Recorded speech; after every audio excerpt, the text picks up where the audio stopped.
Great day to all of you. Check up tayo dito ng Whirlpool ref side by side. Yan. Ang problema na ito ay not cooling. Pag pinipindot to kasi nagloloko yung door switch. Yan. Ito yung freezer. Ito yung ref side. Sa ref side, malamig lang siya. Pero yung freezer, hindi na siya nakakapag-palamig. So sinilip natin yung pinaka condenser niya sa ilalim. Ayun.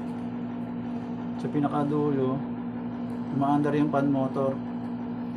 Tapos titingnan natin yung evaporator.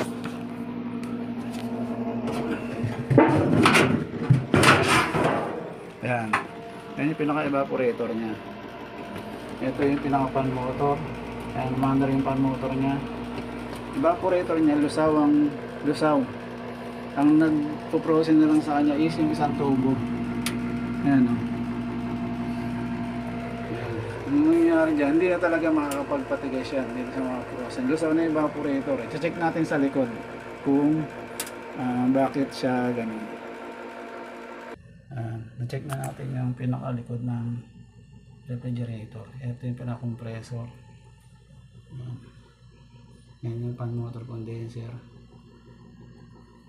Ngayon na yung andar ng fan motor condenser.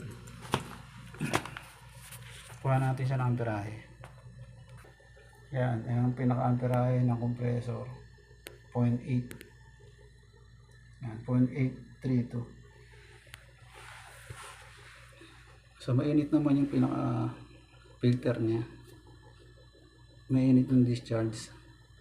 Pero walang lamig yung sa action.